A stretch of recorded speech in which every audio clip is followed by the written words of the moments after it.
Connecticut, 1,854 a year that history would try to forget. In the town of Marrowbridge, where fog clung to the hills like old sins, stood a weather-worn gristmill at the edge of Willow Creek. It belonged to the Hartwell brothers, Ephraim and Josiah, two men born of stern Calvinist blood and raised in silence by a father who forbade music, mirrors, and questions. The mill was old even then, inherited from a line of men who all died the same way alone, in locked rooms, their eyes gouged out not by force, but seemingly by their own hands. Locals whispered that the Hartwells were not just millers, but stewards of something older, something buried beneath the stone floor, sealed in a chamber no one had entered since 1798, when their great-grandfather stopped the wheels and screamed until dawn. Ephraim was the elder, gaunt and bookish, with skin pale from nights spent scribbling in Latin over yellowed parchment. Josiah was broader, quieter, the kind of man who sharpened tools with too much care. Together, they reopened the mill that spring, claiming necessity grain was rotting in barns, they said, and the town needed flour, but the timing was strange. The snow hadn't yet melted in the hollows, and already the water wheel began to turn. Children said the creek changed color when the millstones turned from clear to brown to red, like old blood blooming in cold water.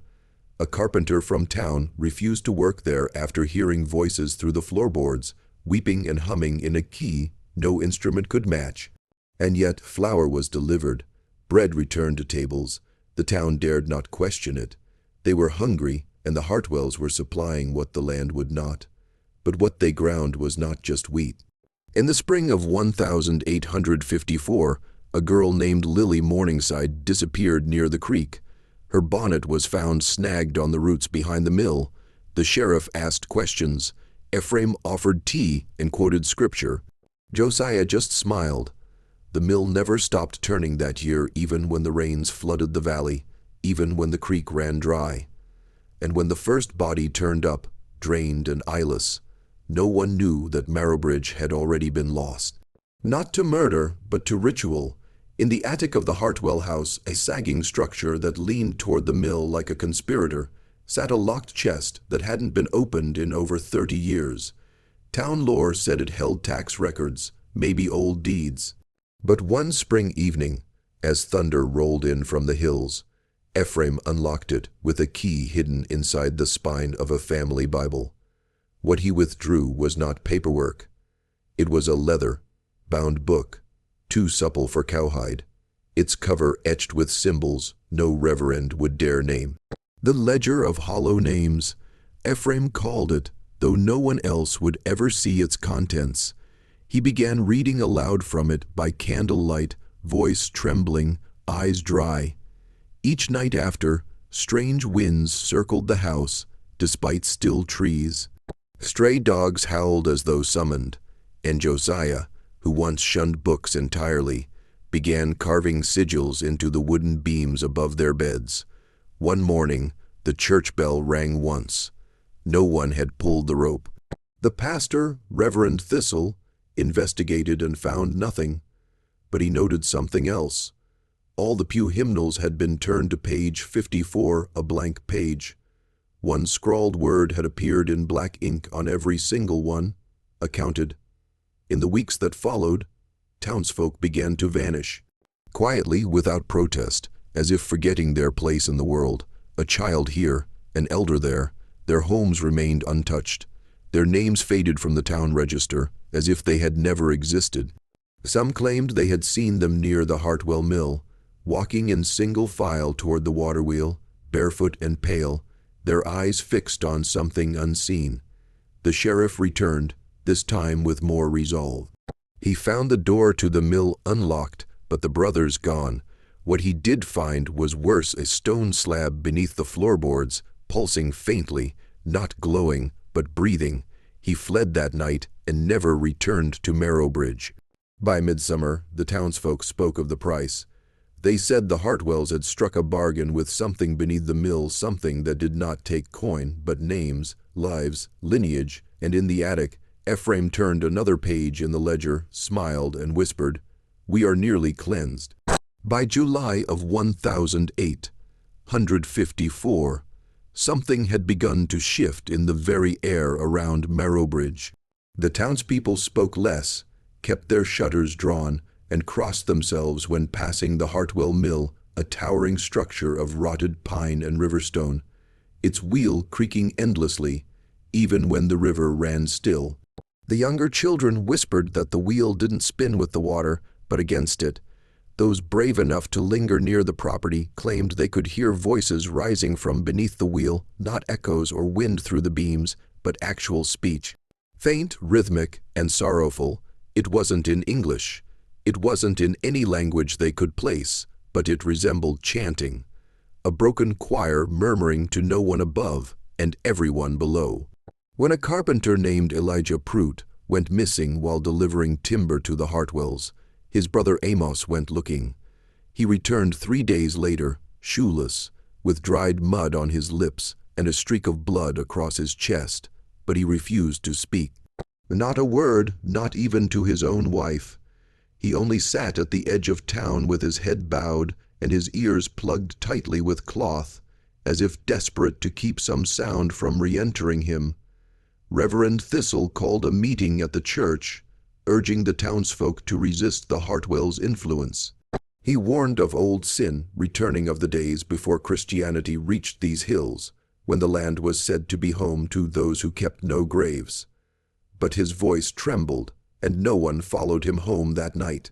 Within the mill, Ephraim and Josiah worked deeper shifts, no longer grinding grain for the town, but instead dredging something older from the riverbed slate tablets, marked with spirals and holes, carried one by one into the cellar. When asked, Ephraim said they were gifts from below, tools for their great reconciliation.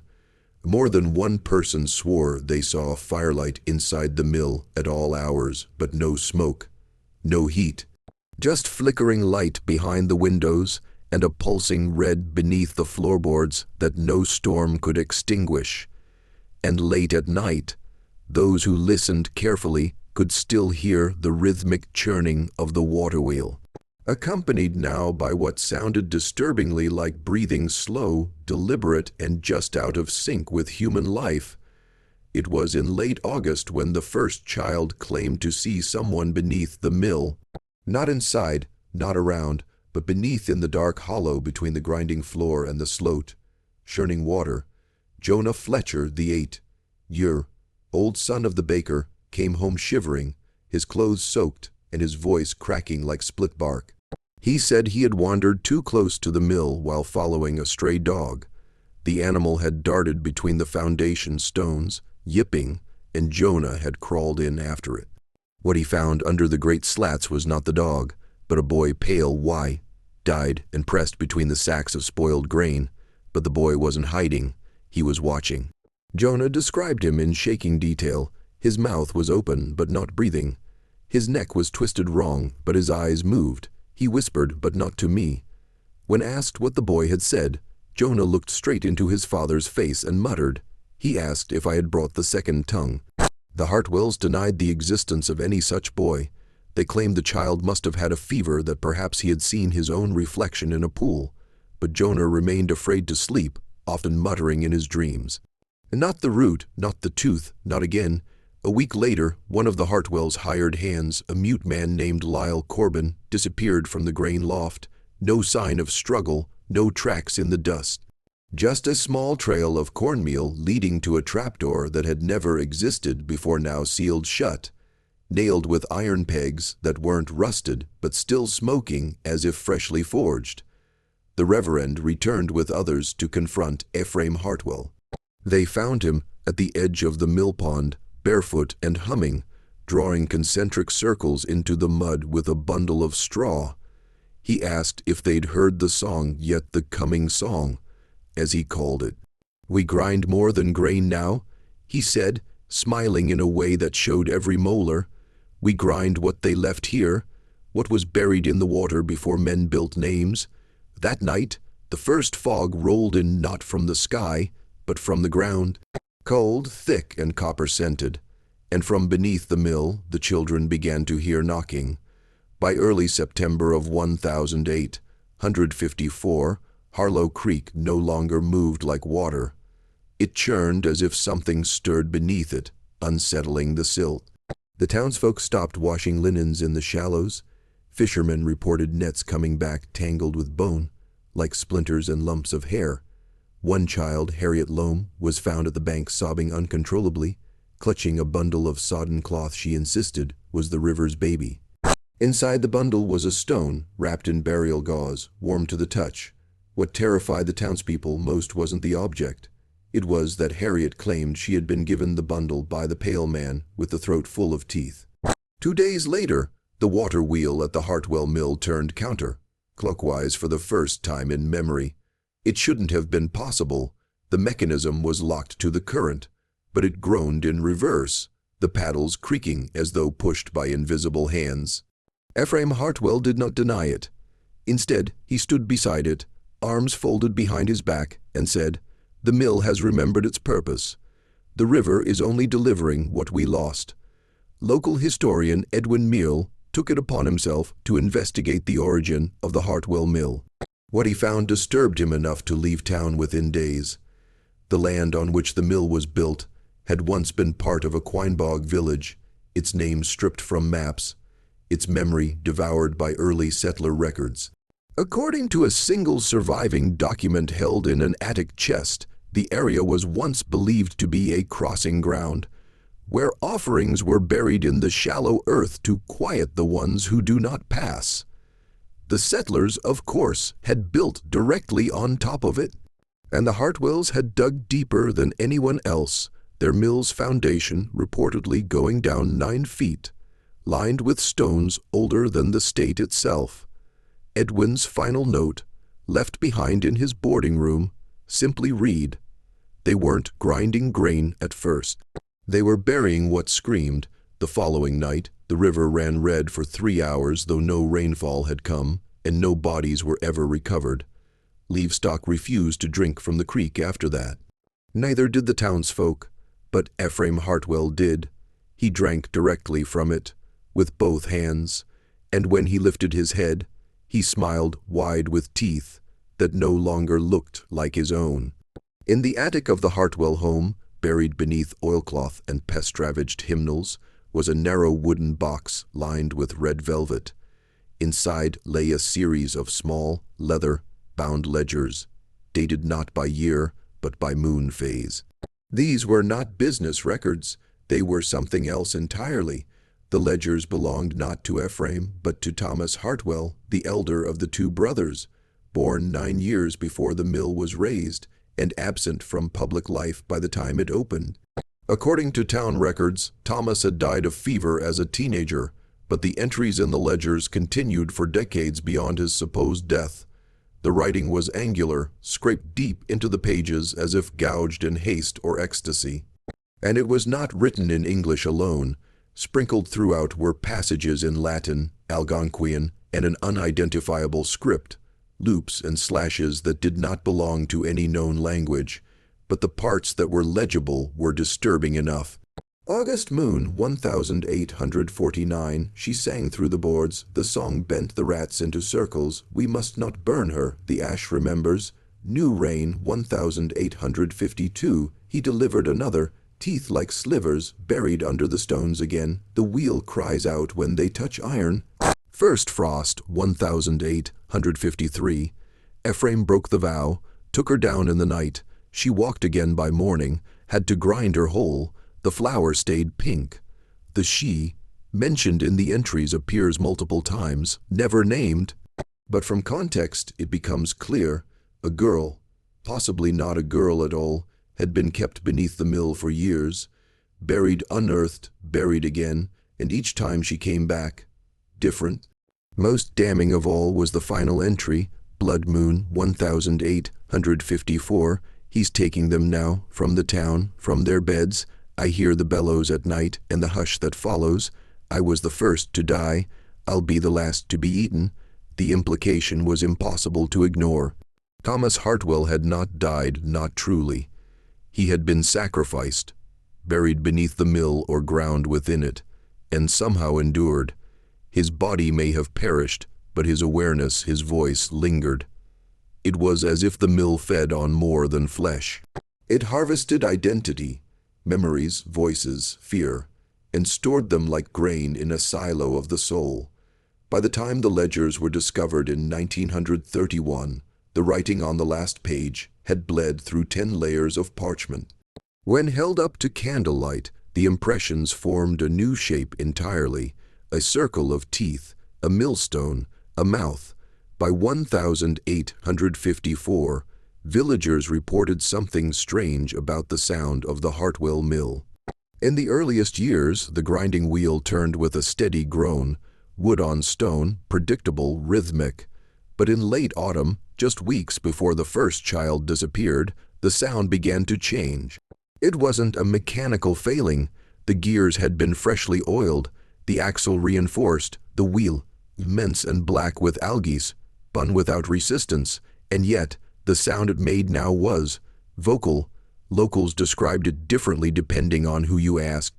Some said it sounded like a woman wailing underwater. Others said it was the laughter of a child echoing through a pipe. But nearly all agreed it was no longer just the mill turning. It was something crying out through the wheel. At night, when the river ran slow and the air thickened with frost, the sound could be heard across the valley. Travelers refused to camp near the stream. Farmhands assigned to sack the flour spoke in whispers about the spinning voice and claimed they heard it repeating their names. Some wept in their sleep. Others developed a stammer, as if the cadence of the mill had invaded their own tongues. In one chilling incident, a 12-year-old named Caleb Thatcher was found standing waist deep in the icy mill pond at midnight, eyes rolled back, arms raised toward the wheel. He had torn the buttons from his coat and shoved flour down his throat until he choked. He lived, but when asked why he had done it, he said only, "She called me into the grain." Ephraim Hartwell dismissed the event as a bout of night madness, but several townspeople were no longer convinced. A few families packed up and left Harlow County entirely. They didn't sell their land, they fled from it, leaving behind livestock, silver, even children's toys still sitting on porches. The reverend of the nearby First Congregational Church declared the mill an unholy ear, a place where voices were received, not just produced.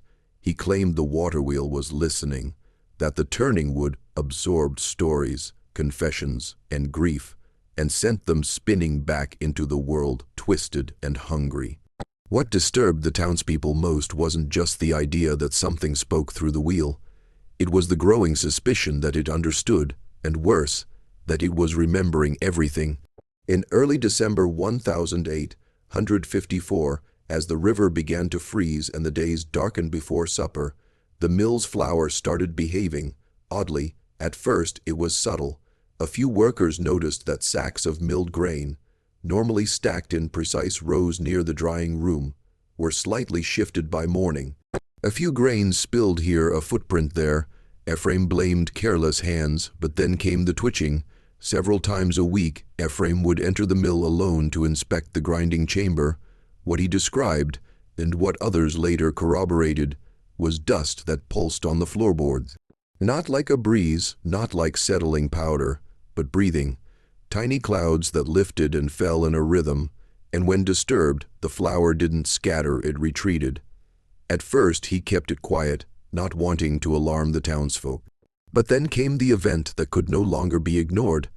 Marianne Lister, a young maid working part-time cleaning the back rooms of the mill, was seen by 3 witnesses walking calmly into the storage cellar one morning and not returning. When Ephraim broke open the locked door, they found only her dress, folded neatly in the center of the room, completely filled with flour, stitched back together at the seams. The sheriff tried to explain it away, insisting she'd run off or staged it, but no one bought it. There were no tracks in or out, only drag marks in the flour, and those marks led into the stacked sacks as if she had been drawn into the product itself. By now, even Ephraim's faith began to waver. He ordered an overnight watch of the mill, rotating between trusted townsfolk. But those who volunteered never lasted more than a night or two.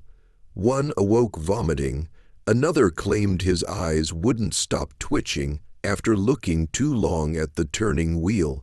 The last one, a man named Tobias Fielding, was found with his boots turned backward, still on his feet, and his mouth packed with hard cornmeal. He survived, but his voice was gone, permanently. The town whispered that the flour was no longer just flour.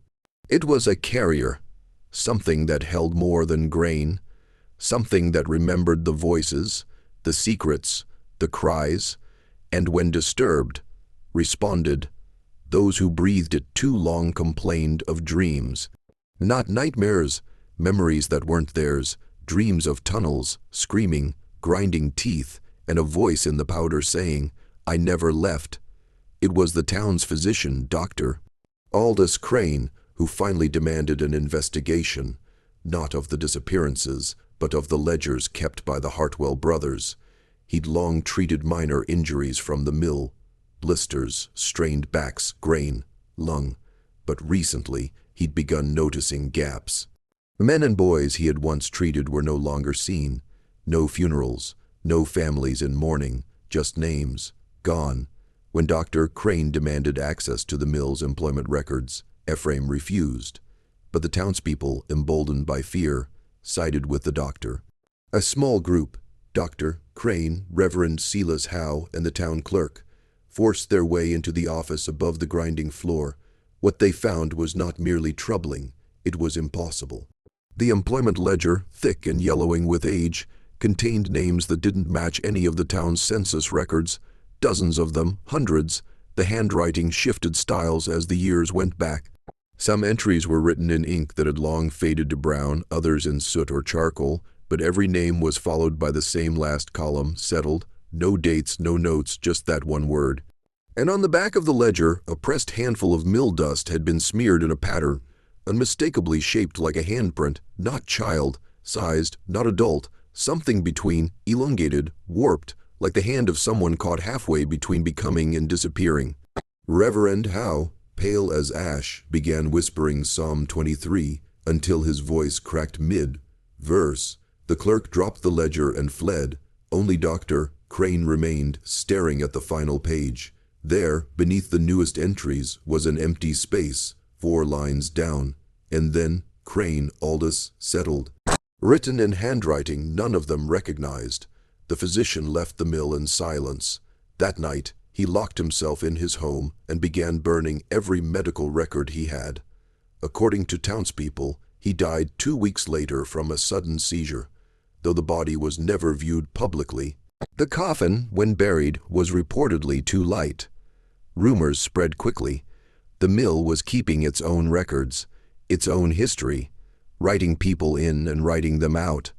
And the Hartwell brothers, perhaps they were just its clerks, its servants, or something far worse. By Christmas of that year, many began to believe the truth. The mill didn't just grind grain, it cataloged souls.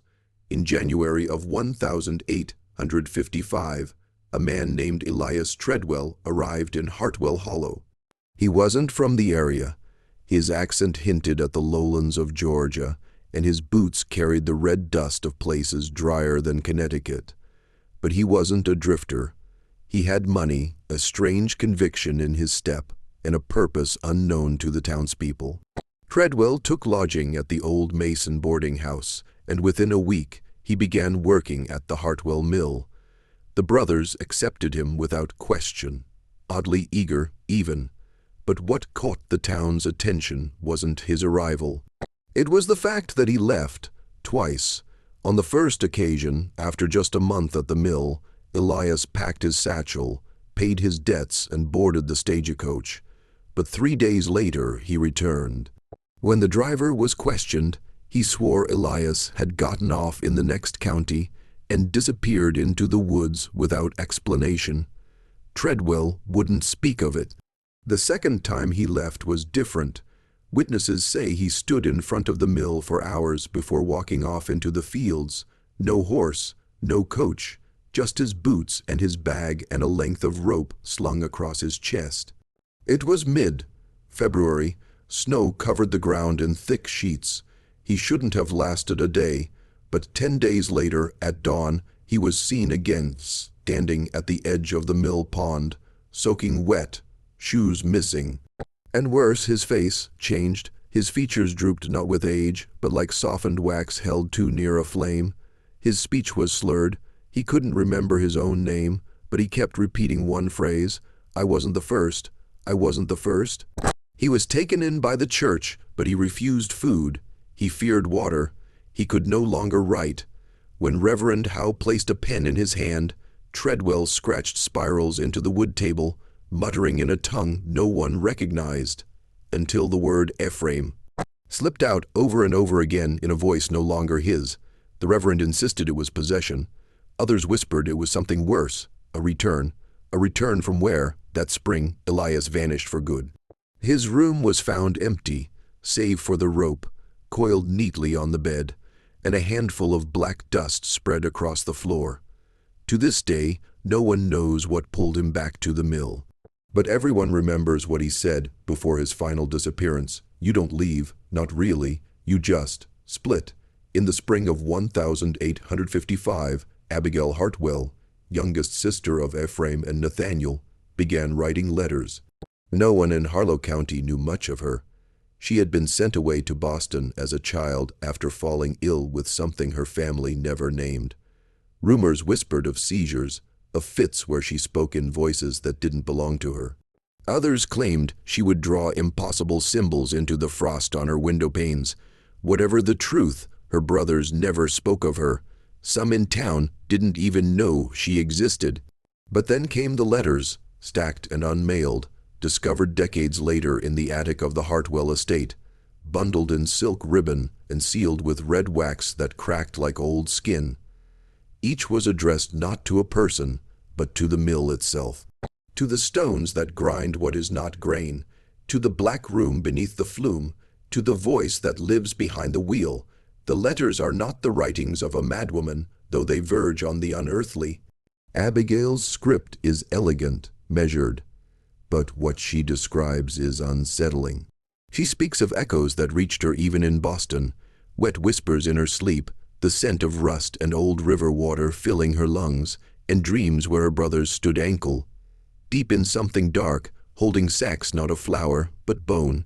Most disturbing is the sense of inevitability in her words, as if she knew what the mill was long before the town began to suspect. In one letter dated March 3, 1855, she writes, "They built it on the place where the skin of the world is thin, where things can pass through upward. The wheel doesn't turn grain, it turns memory. It grinds the past into the present. It devours time, and they feed it willingly." There is one final, unfinished letter, written just days before her death. It ends mid-sentence. "I saw the man with no eyes standing at the end of my bed. He held a sack. I could hear the mill turning, though I am miles away. It's inside me now. I know what's inside." The ink trails off into a long, dragging stroke. The rest of the page is scorched. She was found dead the next morning. No wounds, no illness, only a faint ring of flour around her mouth, though no bread had been baked in the house for weeks. By mid-1855, something in the air around the Hartwell mill had changed.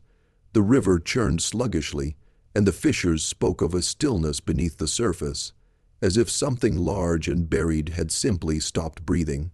The grinding stone turned, but the sound it made was wrong, hollow, slow. Then came what the locals would later call the stillborn day. It was July 2nd, a date now missing from all official town records. That morning, every clock in Harlow County stopped at exactly 4:11 a.m. Not a second more. The church bell never rang. The bakery never lit its oven.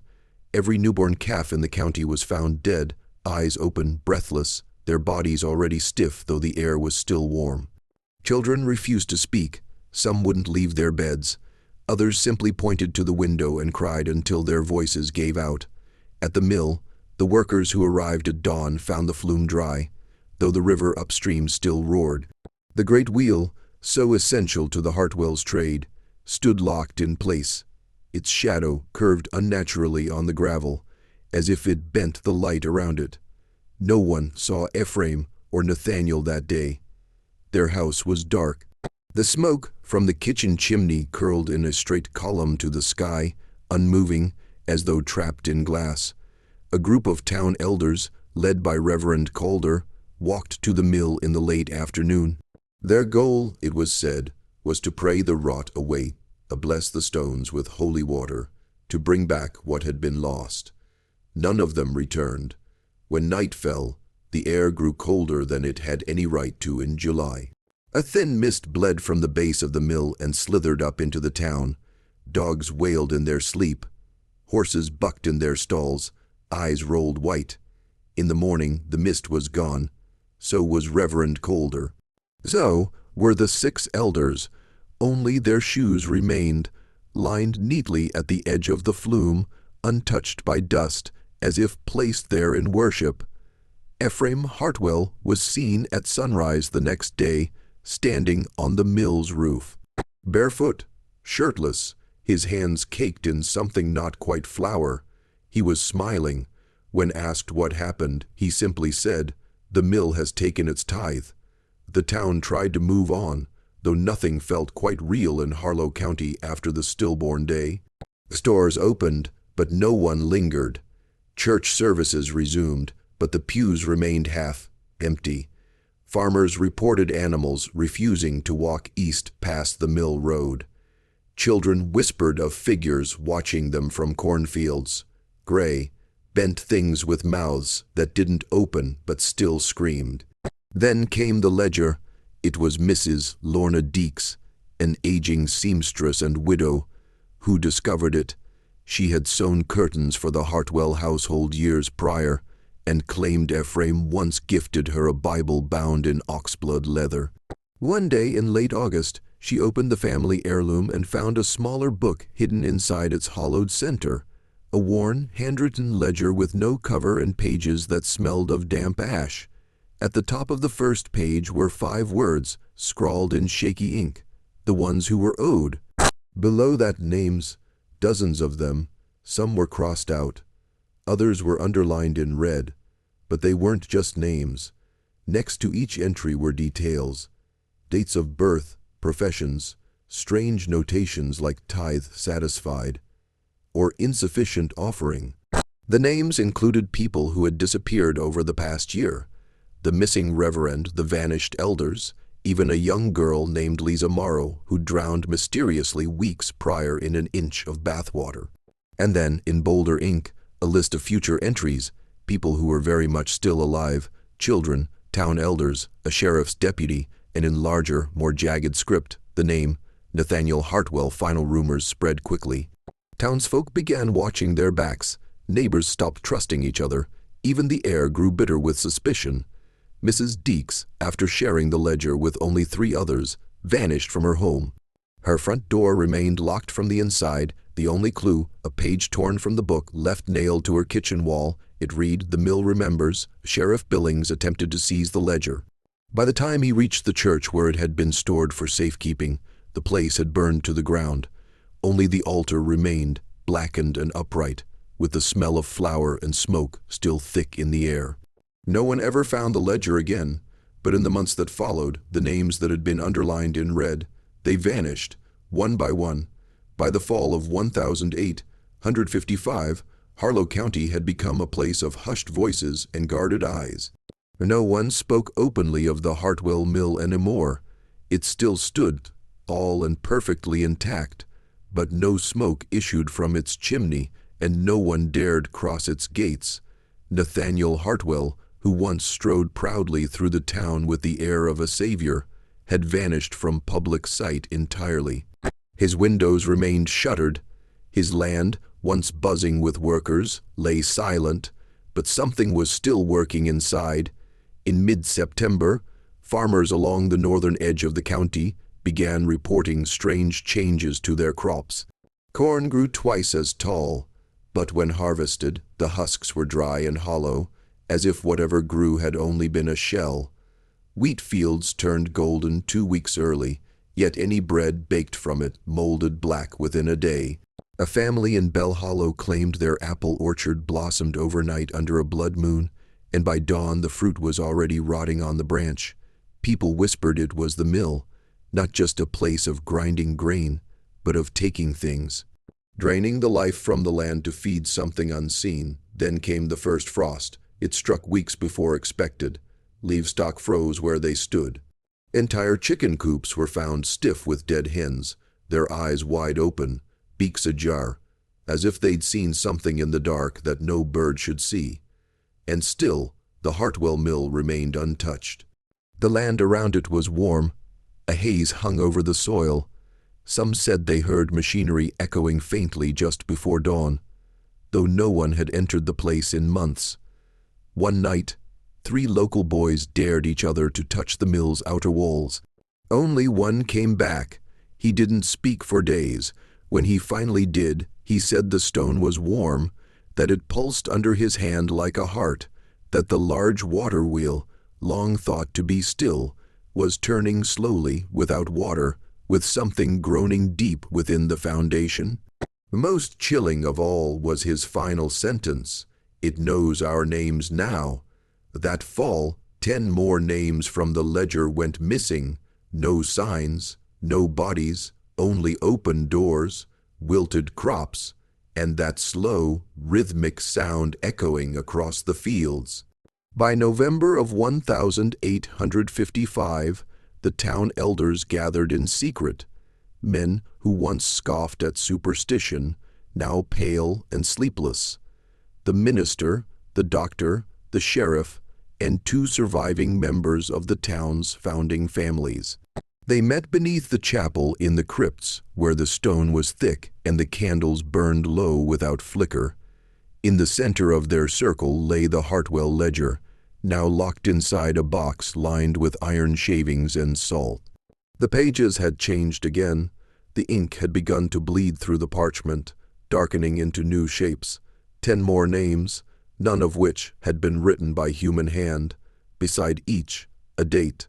Beside the date, a mark resembling an old threshing blade, the same insignia carved above the mill's gate. They realized then that the mill's ledger wasn't a record book. It was a contract, signed not by pen but by act, by blood, and the mill collected according to its own cycle, every harvest, every season of plenty. 10 names, 10 offerings. They debated burning it, burying it, but the eldest among them, Silas Granger, warned against it. His grandfather, he claimed, was one of the original builders of the mill, and told stories on his deathbed of how it wasn't constructed, but summoned that beneath its stone was an older place, a foundation of black slate discovered when they first broke ground, a stone floor that breathed, and a whispering that came through the cracks even before the first gear was placed. No one believed him until now. The sheriff suggested a raid, a burning of the structure, but by dawn he was found in his bed, his mouth stuffed with grain, lungs filled with wheat chaff as though he'd drowned in harvest. His name was the newest entry in the ledger. The town was unraveling. Each day brought the loss of a child, a farmer, a widow. Each disappearance perfectly matched the pattern, and each page of the ledger turned on its own. Nathaniel Hartwell was still unseen, but some said they spotted movement in the upper windows, a silhouette, watching, smiling. One boy claimed to see him walking the edge of the fields at night, whispering into the soil, feeding it something from a sack, and the ground moved. It became clear. This was no longer about the mill or the harvest. It was about an agreement, and the town was bound. As winter tightened its grip over Connecticut, the fields surrounding the Hartwell mill lay unnaturally green. Snow refused to settle. Frost melted before dawn. Locals whispered that the land was warm beneath, as if something beneath the soil exhaled. And in the dead of night, those brave enough, or foolish enough, to walk near the property claimed they could hear what sounded like the groan of a turning wheel deep underground. It wasn't the mill. That wheel hadn't moved in months. The townspeople began abandoning their homes. Entire families vanished without farewell. What little law remained collapsed. The church bells no longer rang. The town records stopped being updated. Harlow's only doctor packed up and disappeared one fog, thick evening, leaving behind a half-written journal describing a sickness of the mind spreading faster than any fever. That's when they broke into the mill. A group of 4, desperate, armed with lanterns and old rifles, forced their way into the structure with the intention of burning it down. But what they found inside made them drop their torches. The main floor had been cleared. All machines gone. In their place stood dozens of identical bundles of dried wheat, each bound in black string, arranged in a perfect circle around the center hatch, and in the middle of that circle, something worse. A pit freshly dug, no ladder, no bottom visible. One man threw a stone in. He said it never hit anything. Another leaned closer to listen, and claimed he heard breathing, but not from below, from behind him. They fled. 2 were never seen again. One returned with his hair gone white, unable to speak more than a single word before his heart failed. That word was root. The surviving witness recounted the final moments, how just before they ran, the pit seemed to ripple like the surface of water disturbed from within, and he saw something in that movement, not a creature, not a form, but an idea. It had shape, but not body, a will that pressed against the fabric of reality, and it was waking. He believed it had never been about the Hartwells, that their family had simply made the first cut into whatever lay beneath. They didn't build the mill to harness energy. They built it to feed something that had been waiting for centuries, waiting for mouths, for names, for roots to take hold, and now it no longer needed a structure. The harvest had begun to grow beyond the field. After the failed burning of the mill and the disappearance of the vigilante group, the remaining residents of the nearby township took drastic action. A town meeting was called, what would be the last ever recorded. Those who attended didn't bother to speak aloud their decisions. They communicated in glances, in tremors of breath. They knew the Hartwell mill couldn't simply be destroyed. It had to be forgotten. Within days, maps were redrawn. The road leading to the mill was buried under false records. The town's archivist, one Abigail Boone, was instructed to erase any trace of the Hartwell family and their property from local registries. Births, marriages, business permits, gone. It was as if the Hartwells had never existed, but some things refused to be erased. A week later, Boone's assistant found her in the records room, dead by apparent suicide, though the means were impossible. Her mouth was filled with tightly crumpled pages, town documents blackened with ink, soaked in blood. One word was repeatedly underlined on those shredded forms: return. Some still remember the names, though they are cursed in whispers. The eldest Hartwell brother, Ambrose, had been obsessed with family lineage. He kept detailed genealogies locked in a cellar below the mill. When that cellar was rediscovered in 1936 by accident during a road project, authorities entered and found not just records, but full drawings of people who had never been born, generations that should have existed, children with no parents, women listed as mothers to themselves. The diagrams were circular, the family tree spiraled inward, not outward. Each name eventually led back to one central root, the seeded one. That name had been scratched onto the walls in hundreds of places, as if copied obsessively. Even worse, besides some names were future dates, years still decades ahead, alongside cryptic descriptions like withered at birth or harvested before voice. The workers who uncovered the cellar demanded it be sealed. The lead foreman quit on the spot and left town. The crew claimed they had seen shadows flicker on the inside of the stone, like firelight reflecting through skin. But there had been no torches lit. What remained was reburied, but it is said that at night, if you stand quietly on the spot where the cellar once lay, the soil trembles, not from beneath, but from within the names that were never buried properly. Names that wait to be spoken aloud again, because even forgotten names still carry weight, and weight sinks. In 1855, nearly a year after the final shutdown of the Hartwell Mill, a woman named Eunice Calder appeared in the town's outskirts. No one recognized her, but she carried the bearing of someone who had lived there long ago. She was dressed in outdated mourning clothes, dark and stiff with age, and her eyes, sunken but sharp, seemed to flicker with recognition at things long buried. She claimed to be a widow, but refused to say whose. He died twice, she said, but only the second time stuck. Eunice took up lodging in the home that once belonged to the town's tax collector. There, she began writing in a thick black ledger, a volume she never let anyone else see. She told neighbors she was rebalancing the accounts, settling debts that had never been paid in coin. Most dismissed her as senile or eccentric, but those who visited her home described a strange sensation, a draft that always blew upward, as if pulled from the floorboards. Soon she began visiting the old families, the ones who'd lived through the Hartwell era.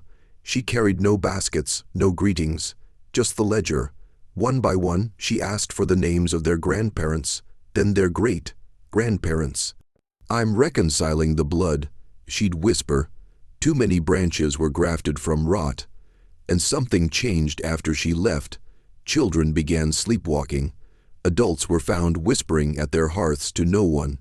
Animals refused to drink from the creek near the old mill road. A farmer hung himself from a tree that had supposedly been chopped down a decade prior. One evening, Eunice herself was seen walking toward the old Hartwell mill, the ledger clutched tight in her hands. She entered through the broken door, still hanging on its hinges after all those years, and was never seen again. But 3 days later, the town woke to find every remaining gravestone in the churchyard re-engraved. New names, new dates. Some stones bore dates in the future, births and deaths yet to happen. Others simply said erased or debt cleared. The ledger was found nailed to the mill's broken door, open to a page marked with a single sentence: "The mill ground debt, not grain." It was signed not by Eunice Calder, but by someone calling themselves executor of the unburied. And beneath that signature, as though pressed from inside the page, was the faint outline of a hand, reaching outward. By the spring of 1856, Black Hollow Creek, once a pristine, icy current that supplied the town's wells, had turned cloudy, as if laced with flour. But it wasn't grain dust. When a local boy fell in during an errand, he emerged coughing and hysterical. He claimed the water tasted like burnt paper, and that he'd seen a face beneath the surface, smiling and upside down. Samples were sent to a chemist in New Haven, and the report came back with a single alarming conclusion. The water was saturated with ash, not wood ash, but human remains finely ground as if processed by machinery. When a town meeting was held, many refused to believe it, but some elders whispered what others wouldn't dare say aloud, that the mill, even shut and splintering, was still grinding, and the stream was its byproduct. Shortly after, nightmares began to grip the townspeople in waves. Entire families awoke gasping, drenched in sweat, claiming they had seen the same dream, a figure walking down into the gears of the mill, willingly feeding themselves into the iron mouth below, then returning whole, but empty-eyed, to walk the streets of Harlow. The preacher, Reverend Elijah Beecham, declared the town under spiritual siege. He attempted to cleanse the mill with fire, organizing a midnight procession with torches and hymnals. But when they arrived, the torches flickered out, one by one, and an unnatural cold sank into their bones. The gears inside the mill, though rusted solid for years, were turning. The Reverend never made it back. They found his Bible the next morning lying on the millstone platform, pages fluttering in a wind no one felt. The inside cover, where his name had been etched in elegant ink, now bore a new inscription: "One must grind so others may eat." The townspeople began to leave, but those who stayed, whether out of denial or poverty, spoke of seeing strangers in their homes. At night, just standing, watching, they bore no features, just dark smudges where eyes should be, always damp, always dripping, and always whispering the same thing, we collect. By the end of autumn in 1856, the Hartwell name had vanished from public record, as if scrubbed clean by unseen hands. No descendants came forward. No relatives claimed the property. The house by the mill remained boarded up, though children claimed they still saw candlelight flicker behind its broken windows. Inside, dust coated every surface, but the stairs to the cellar always bore fresh footprints, leading down but never up. Local officials tried to sell the land, but every transaction mysteriously failed. Surveyors reported compasses spinning wildly near the site. One man suffered a stroke after entering the mill and was found mumbling, "They're grinding her again. She's still screaming." Eventually, Harlow County officials declared the area condemned, citing unstable foundations and chemical contamination. But residents knew better. They remembered the sound the wind made as it swept through the abandoned mill, like slow breathing, wet and rasping. In 1923, during a brief renovation project to modernize the area, workers unearthed what appeared to be a shallow mass grave behind the mill. 47 skulls, all missing teeth, each jaw forced open with wire. Experts at Yale were called in, but the bones disappeared en route. No investigation followed. To this day, hikers who wander too close to the remains of Hartwell Mill report strange sensations: dizziness, pressure in the ears, a rhythmic pulse that doesn't match their heartbeat. Some return babbling, unable to recall their names. One teenage girl disappeared entirely. Her camera was found near the creek. The final photo showed her smiling in front of the ruined structure, with a man standing behind her. But no one else was with her that day. Local lore holds that the Hartwell brothers didn't die. They became part of the mechanism, the conscience of the gears now turning slowly beneath the earth, beneath our feet. Grinding memories, grinding time, grinding flesh into silence, the last message ever scratched into the wooden walls of the mill, believed to be from a mill hand long forgotten. Read only, you don't hear the screams after a while, you just hear the turning. And in the stillness of modern day Harlow, when the wind is just right, some say you still can